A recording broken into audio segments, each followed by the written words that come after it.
Adequate notice of this meeting has been given in accordance with the Open Public Meetings Act pursuant to Public Laws 1975. Said notice was advertised in the Lacey Beacon and was posted on the bulletin board showing the time and place of the meeting. Will everyone please rise and salute the flag. Pledge allegiance to the flag of the United States of America and to the republic for which it stands, one nation, under God, indivisible, with liberty and justice for all. Item number 1, Hooked on Fishing Tournament, Jerry Merman. And Mr. Stewart. And Mr. Stewart. Good evening, everybody. Jeremy Merman, Barrymore Avenue, Terry Stewart, Lane from Fork River. What we'd like to come here and talk to you about tonight is an idea we've been kicking around for a little while, and that's to do a free fishing day tournament on June 11th in town here at the Mill Pond. And the reason we want to do June 11th is because that's the state of New Jersey's free fishing day, so nobody would need a freshwater license that day. That's right. So we thought that would be a pretty cool idea. We'd like to do it down at the Mill Pond, right behind Lacey Marine, I guess is the easiest way to describe that, right behind the Lacey Marine Fork River Freezer area, off of Parker Avenue. We'd like to do just free registration, day of the event at the Parker Avenue basketball courts. Prizes still to be determined, but I know Terry's been out and talking to some businesses today, and it sounds like we'll have no problem with that. It would be a catch and release tournament. Wouldn't want to take anything out of the lake. Fishing Club Municipal Alliance, we've gone to a meeting with them, and they seem very interested in that. And Mr. Giuliano, you were there. Recreation Department, we've talked to them as well. We'd like to have them station themselves around the lake and act as judges for the tournament. And the goal is to have all of the fishing activities for free, to have it be a real family event. Terry and I went and did some training with Hooked on Fishing, Not on Drugs with the state DEP a couple of months ago. And it's kind of where we started off and got the idea. And we had the idea, you know, that we don't just want to do like the high school kids, we want to do the younger kids, we want to do the fathers, the mothers, everybody, kind of get them out and get them fishing and kind of have a good time that day. We want to have like the bait for free, barbless hooks so that we don't injure the fish or anything like that. And we're hoping to get Hooked on Fishing, Not on Drugs to actually cover all that. So we're still, Terry's been on the phone a lot with them, and we're trying to work that all out with them. Couple of things that we feel like we would need from you, and we want to see how you felt about it. First of all, we'd like to close the road Parker Avenue from 7 a.m. to 1 p.m. that day. So I don't know if that would be possible or not. It's that little stretch right from the basketball courts there. Maybe some more garbage cans around the lake for the day of the event. Possibly a lighted road sign on Lacey Road, June 11th, to advertise for the free fishing day. One of the things that we were worried about too was parking, because we plan to advertise this not just for in town, but maybe bring some people from out of town as well. I know there is another tournament going on up at Lake Shenandoah Park in Lakewood that day as well. But we could draw some other people, you know, for town businesses and to, you know, bring people in here. I think it would be a cool idea. But we were concerned a little bit about parking. I don't know if possibly we should go and talk to Applebee's about using that big back lot that they have. I don't know if the doctor's office, the Meridian Care Center. You have also the food bank, which is pretty. Oh, yeah. You have, and that's our property. Yep. Okay. And we had talked to Recreation about maybe doing a shuttle from the high school. That's kind of far, but I mean, I don't know if we had that many people. We're really not sure how many. What about trying to coordinate doing a shuttle from the Forked River Elementary School? That's a good idea. Or you could do it.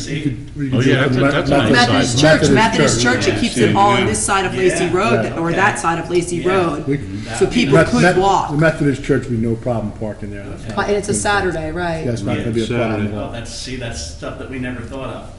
And I mean, we run a fisherman's flea market every year over at the high school, and with the advertising, everything we do, we've drawn 700 plus people every year for that, and we kind of think that we could maybe do the same type of thing and really like have a really cool event that would be free for that everybody. lake big enough to hold 700? Well, around the whole lake, you probably definitely could do that. You can't get around. Because you're going to the have whole people coming and going, actually, because some of the kids will get bored on it. I'm sure. Yeah, it's only 4 hours, and I'm sure people will come and go. But you know, we just like to get as many people as we can, just to get something. Like we really, I think Terry and I, especially we're the high school kids, we really kind of bought into this whole Hooked on Fishing, Not on Drugs thing, and we want to, you know, kind of promote that and get that going. And I can see a concern there. Yeah, I've participated in the one up in Lake Shenandoah. That's been going on for years. I used to go up there to take my boys up there to do some fishing. I'm all for this. Okay. Yeah, it's a great Yeah, idea. I think it's a great idea, and the road closure is an easy enough thing that we could sit down and coordinate, obviously, with the chief of With the police. We chief. close it down for, when the Boy Scouts do it, so it does, Okay. it's something that does work.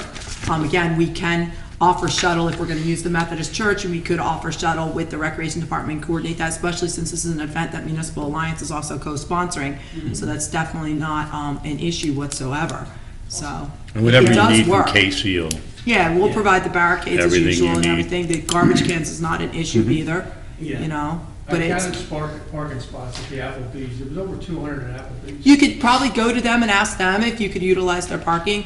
I mean, they're very, community oriented, so they would probably authorize that. They would probably love it. Yeah. Yeah. Oh, yeah, they Not- get not business. Who It's like knows, an if they'll- yeah, they'll get Applebee's. business with people going back Might there. smell like fish, but, Yeah, but yeah, I mean, I think, That's kind of what we were thinking with the tournament getting over with at noon. Yeah, exactly. People would go there to eat. Yeah. That would be your, Absolutely. I want to commend you guys, and this is serious talk now. Hooked on Fishing and Not on Drugs is an evidence-based program to keep kids off drugs, recognized by JCATA, GCADA, is the Governor's Council on Alcohol and Drug Abuse. Alliances around the state have employed it. The kids are completely engaged, and I'm familiar with the program because of what I do at the County Health Department, where the County Alliance Coordinator oversees all of the Municipal Alliance Coordinators. So it's a great program. If we have to meet with the chief, whatever we have to do to help you make it work, I absolutely support that. this is what I suggest we do, that we coordinate a meeting with the Recreation Director and the Chief of Police, and obviously, the Director of Public Works, and get the logistics down and what we need, and, Yeah. we'll make it work.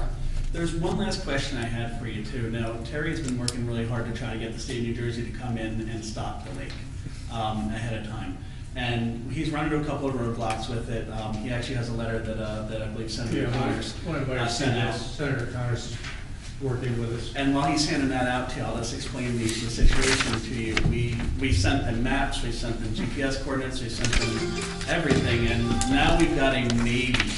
Maybe they'll come with Maybe. 20 bass, maybe they'll come and stock the lake with 20 bass and you. 200 some fish, which would be nice, that'll work for us. Why the maybe? They're saying that the lake is too shallow. Right. So, we actually found a company, Mid-Atlantic Fish Stocking, that does it. And what we were thinking is that we could use some of the money that the fishing club has, and we could pay this company to come and stock it. But we wanted to make sure that was okay with you guys before we did that. How much are they So, charging, how much would they charge to stock it? I think we came up with an estimate around $500 or That's so okay. was gonna be where it was. And we were thinking that the only thing that we were planning on possibly selling, like I said, this is a very free thing, were to do like some refreshments or something the fishing club would sell, and we'd try to recover a little bit of that money for the fish. But I definitely think you should go to some of the local organizations, the Mooses, the Elks, the Rotaries, to see, because they all have programs, on the same idea that you guys have, and they would probably definitely help out with a community effort, so Yeah, you you could probably could get very donations. easily get that and more. But if we don't get, that's why I delayed 2 weeks ago. We were supposed to come in and talk 2 weeks ago, because like it was like full steam ahead, and the state was all with us, and Senator Connors really helped us out. And then it was like they pumped the brakes and, kind of said, oh, maybe we don't want to stock this lake. So if we have to go out and get it stocked on our own, that's not. We support providing it, you we guys. support it. I must have called them 15 times today, and I guess the person's avoiding me now. They told us if they have extra fish, they will come down and drop the fish off, but they didn't give us a definite yes or definite no. So, So How far in advance do you gotta get the fish in the lake before the we're tournament? thinking just a couple of days, right? So we're talking about like beginning of June, we put them in. Who are you calling, the DEP to stock? Yeah, we.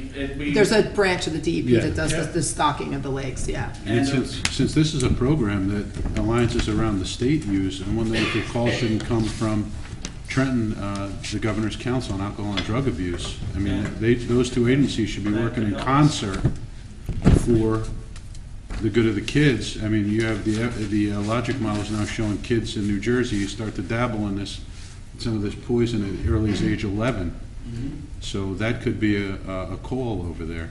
Yeah, our first response from them was, no, the state doesn't do it anymore, we don't have the money for it. But Hofnod actually helped us out a lot, getting us to the point where we were, and like you said, we got the letter from Senator Connors there too. I don't see any reason for them not to stock it, I really don't. So, but like I said, we've been given the runaround, so we'll keep on.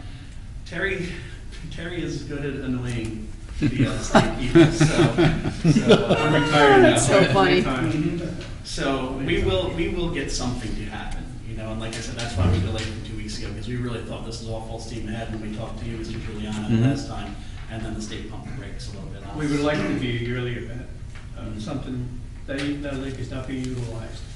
And it'd be great to get out there fishing. And I Yeah, think no, if we Well lay thought out. down- You guys did spend a lot of time on it, you could tell. Absolutely. Yeah, it's definitely a program we would support. So like I said, I'll reach out to you and we'll coordinate a meeting so we can sit down earlier rather than later and sit down and just go over the logistics of everything for safety of people, because there's gonna be a lot of pedestrians around that day, so we have to worry about safety, because Lakeside Drive South there is very busy. Yeah, we were asking first aid too.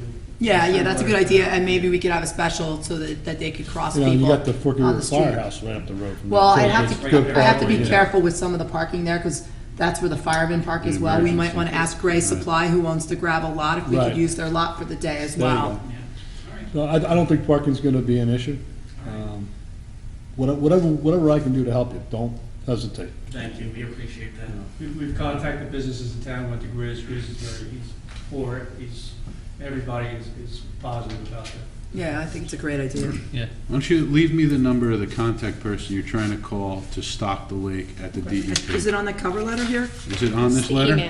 It's an email address. See, here it is, Mr. Chad, It's on this- Director of Division Fish and Wildlife. And then, yeah, the That's other, his email. the chairwoman of the freshwater fisheries. Fish- Anything else? Motion? To approve? Oh, move it, Move it. All in favor? yes. You're all set. Thank you. You're all set, let us know how we can help you. Thank God. Item 2, Community Energy Aggregation, Gable Associates. This is Bob Chilton from Gable Associates. This is a project that we started working on probably about 3 or 4 years ago now, with a consortium of, with Stafford Township and Manchester Township, and we're trying to get Barnegat in as well, and a couple other communities about community electric aggregation. And since all of the faces on the committee has changed, with the exception of Mr. Quinn, who's not here tonight, I needed to represent this to the governing body, and Bob is here to explain it tonight. Admittedly, not as fun as a fishing tournament, but hopefully it's in So, just to kind of take a step back, since some of the folks are relatively new to this, government energy aggregation is a state law that was originally passed in 1999 with the electric industry restructuring. It was modified in 2003. It's been on the books for a long time. And it was pretty dormant until about 3.5 years ago, when the market conditions were suddenly right. Basically, what the law allows municipalities to do is to put together residential electric accounts in the town and go out to bid for a mass, using purchasing power, a mass market, put all the residents together, go out to bid for electric supply for the residents with the aim of getting a price lower than what the utility charges. So basically, under electric industry restructuring, which happened about 15 years ago, customers are now allowed to shop for a third-party supplier. The utility still provides the delivery service, but you have a choice of your power supplier, much like, you know, the changes in the telecommunications industry 20, 30 years ago.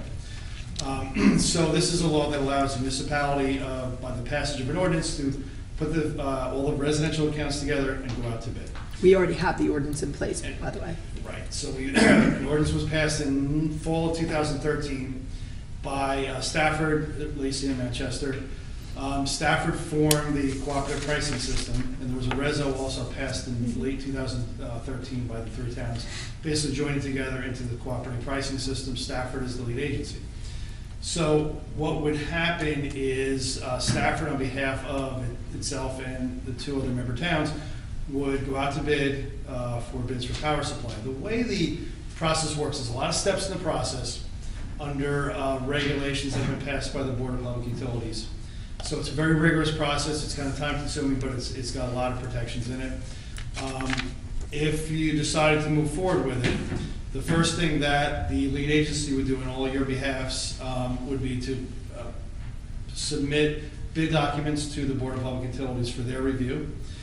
And these are bid documents. It's a request for proposals and a master performance agreement. We've done, just so you know, this, as I said, this program's kind of taken off about 3.5 years ago. We've done about a dozen towns. for this very successfully, including in Ocean County. Tom's River has just done it for the second time. Plumstead Township was the first town to do it. They've already done it 3 times, so 3 different rounds of contracts, and saved their folks a lot of money. So anyway, getting back, so the bid documents we put together, we have a template that we've used for these programs now that have been through the BPU process many times. So it's a well-vetted document that's been through the BPU, been through the Division of Rate Council. They also look at it. Those are reviewed by those agencies. They pass on whether they are compliant with the rules. Then you go out to bid for through a public bid process. It's about we keep the bid on the streets for about 3 or 4 weeks because you want to go through a qualification stage first to make sure that suppliers are qualified, have the right experience and qualifications. Then we take price bids. The way the law works, and it makes perfect sense, a municipality is not allowed to award a contract by law unless the price is lower than what JCP&L is charging. And even if the law didn't say that, right, you'd certainly be nuts not to do that anyway. The experience has been savings from as low as 8% up to a high of about 18%. It's varied over time as the market changes because the energy market changes. We had some really good luck the first year or so we did it. We got savings north of 15%. After winter of 2014 with the first polar vortex, the energy market completely changed, and there was at least a year where we didn't have any successful bids. We did a few bids for towns. The bids came back at savings which were single digit, some cases even 0. Towns simply didn't award a contract. There's no obligation to do so if the results aren't there. The market has improved again in the last 6 months or so with energy prices coming back down. We did a bunch of bids back in the fall in JCP&L territory, including Tom's River for the second time, Plumstead for the third, and other towns I can go into if you like. And the savings again are north of 10%, and the towns awarded contracts. The way the process works is all the residents in town, except those that already have a third-party supply contract, are put together. The list of customers provided by JCP&L, they're included in the bid. Once the bid is awarded, there's then an opt-out process, it's called. So there's a 30-day process where we send out notifications to all the eligible customers. They get a letter sort of describing what's happened. There's a program summary with all the particulars of the contract, the price, the savings, the beginning and end dates of the contract, information on how folks can opt out. They have 30 days to choose whether they want to just get out and not participate in the program. At the end of the 30 days, those folks that are left will be enrolled by the selected supplier if you award a contract. The typical experience has been about 5% of folks usually opt out. That's the general experience in most towns. And then the customers are enrolled and service will start about a month after that. And they'll see the lower price in their bill.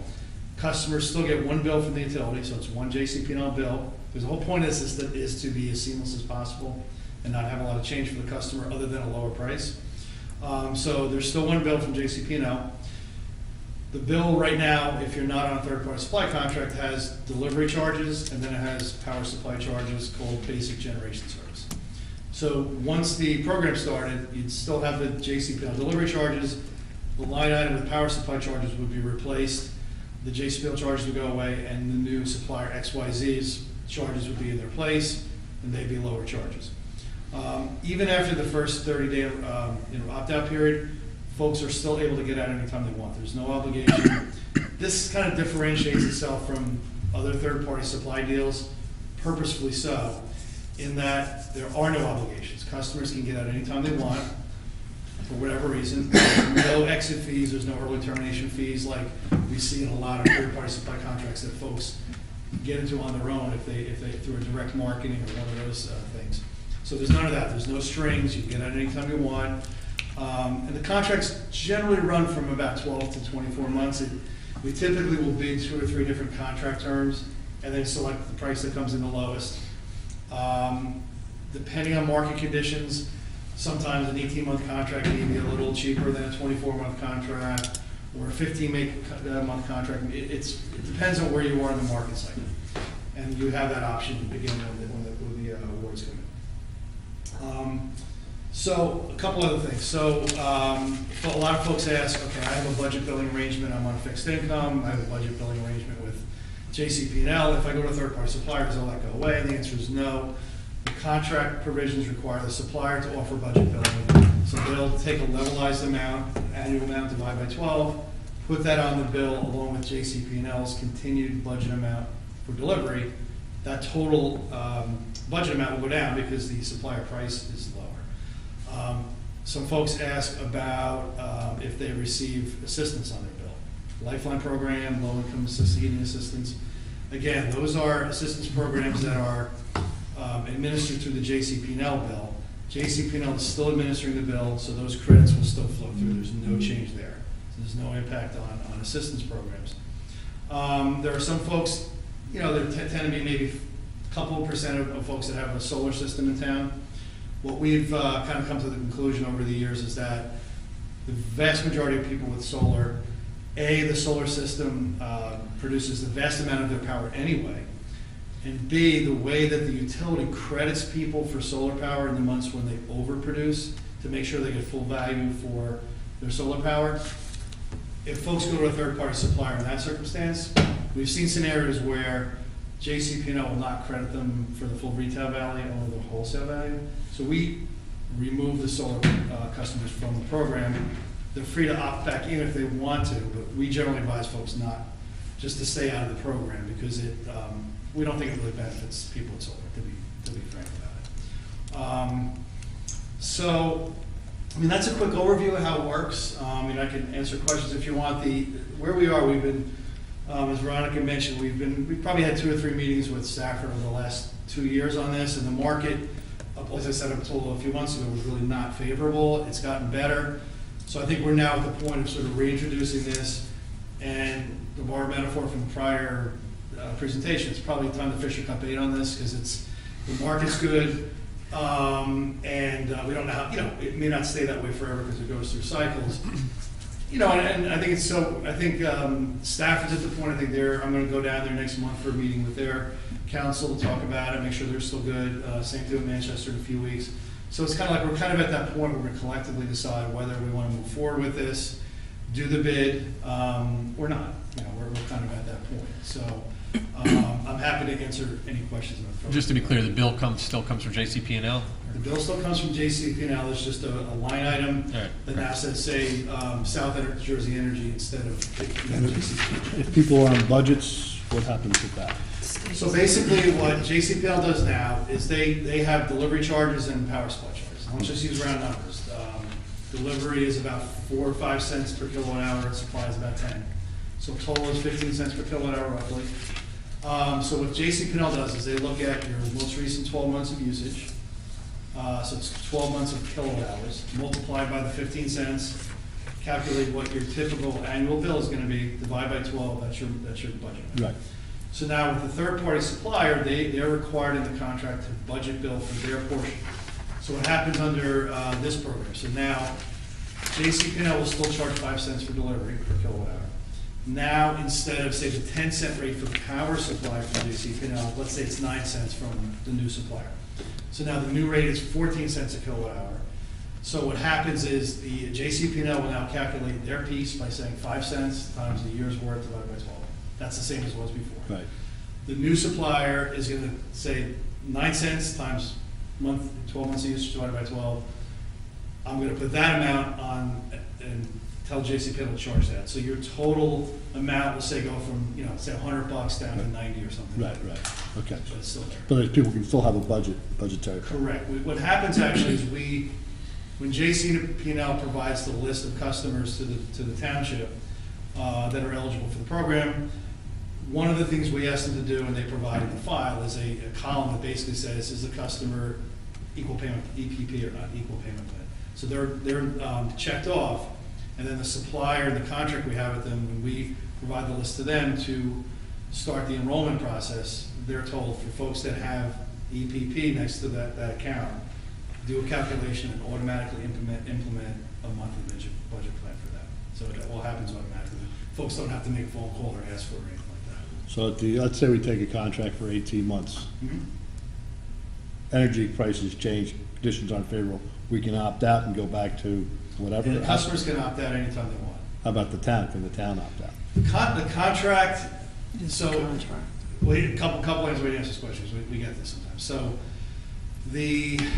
one of the reasons that we don't recommend an award unless the savings are pretty healthy is to address that circumstance. So, the tariffs are set and fixed for an annual basis once per year. Every June they change. And because of the way the utilities buy power, wholesale power under the BPU's direction, they buy 3-year contracts that are staggered. And every year, 1/3 of their power supply expires and they do it. So what that does is it stabilizes their cost from year to year. So what typically happens is the most that the rate changes from year to year is at most 3 to 4%. This year it's changing, this June it's changing 1%. So when we typically don't recommend an award for much less than 10%, the first thing we do is say, look, that's beyond the range that the rates vary within an 18-month period. Right. So that's our protection. Secondly, folks are allowed to opt out anytime they want. I have had municipalities in the past ask the question, say, can I put it in the contract that if the tariff price for some unexpected reason drops below the contract price, can we just tear the contract? And my advice was always, knowing the energy market and knowing the way folks look at contract terms is as unlikely as they are to be triggered, is that kind of a contract term where you're telling the supplier, I could rip it up unilaterally if something happens that's beyond my control, me as the supplier. I'm going to look at that as a very risky proposition. So my thought was always, that's unlikely to be something that's going to work in the marketplace. But we had a few times where we actually did try it. What we did is we bid it with and without that extra contract term. And the results were kind of as I expected. Say you have 6 bidders, we'd maybe get 1 or 2 bidders that would even bid on that second contract option. And the price would be at least 5%, the bid price would be at least 5% higher. So, yes, you can put that kind of contract term in, but based on my judgment and my experience, is that it would not result in a successful bid. And so, again, it's what I revert back to is you award a contract with savings that are beyond what the year-to-year fluctuation really can be. So you're safe in terms of that. And again, one thing we do put into the contract is if for some unforeseen reason that were to happen, the supplier is obligated to send a mailer to everyone who's in the program, telling them what happened and reminding them they can opt out and providing them the opt-out information. So that's really my best professional response to your question. No, that's a good answer. That's great. So one of the next steps that we have to do, and I put the sample resolution from Manchester Township in your packets, is that we would have to adopt the resolution. I don't have it on for tonight because I didn't want to, assume that we were going forward with this. And then we have to fill in the one section of the resolution, the percentage that we are looking to be of at least lowest by, whether it's 8%, 10%, and of course, all of us municipalities have to be on the same page with that. So that's something that us as a consortium still have to discuss as to what we're agreeable to. But I need direction from the governing body if you want to move forward with this, what would be that number that you're looking to put in that resolution so that I can relay it back to the consortium as to if we're still going to take part in this. Do you know what Stafford and Manchester's looking for as their percentage? I've heard a number of 10%. Yes, that's the number that I've heard too, exactly. I That's- spoke with that's what I was Manchester kinda Township, thinking. Minimum and they 10%. wanted a minimum Jumping- of 10%.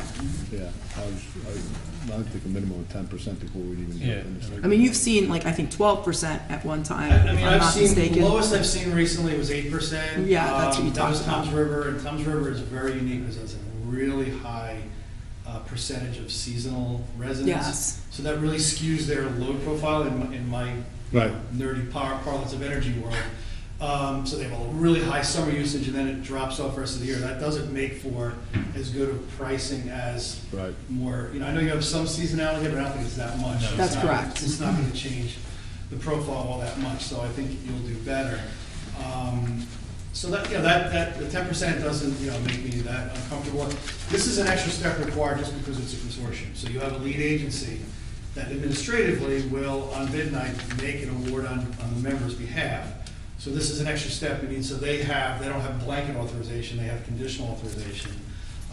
If you were doing it on your own, you can make that decision on the fly on bid night and decide whether you like it or not. But you need that extra step, so Stafford knows what the game plan is when they go and evaluate the bid. Any other questions for anybody?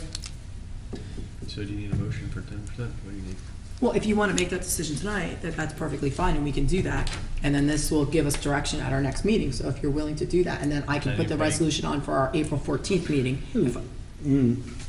Let me ask you, if we go ahead with this, do we have to go into this then? If we- No. Well, okay, so if, you have to go into it. So if, ultimately, nothing until the bids are accepted Correct. and awarded, you can change anything. We can walk away at any time. So, the next step would be, as I said, we would, if all three towns say go, we develop draft bid documents, they get submitted to the BPU, that's about a 30-day process, then we draft the final bid documents, and then they go out on the street, and then the bids come in. Now, so when the bids come in, I suppose even if you pass a resolution, if you just, if you guys were all talking on bid day, and for whatever reason you called Stafford and said, yeah, don't award on our behalf, I suppose you could do that. So, at this point, there would be no obligation, just to say, yeah, let's go ahead to the next step. You're not there yet. Well, as long as we're not obligated until we see the final numbers.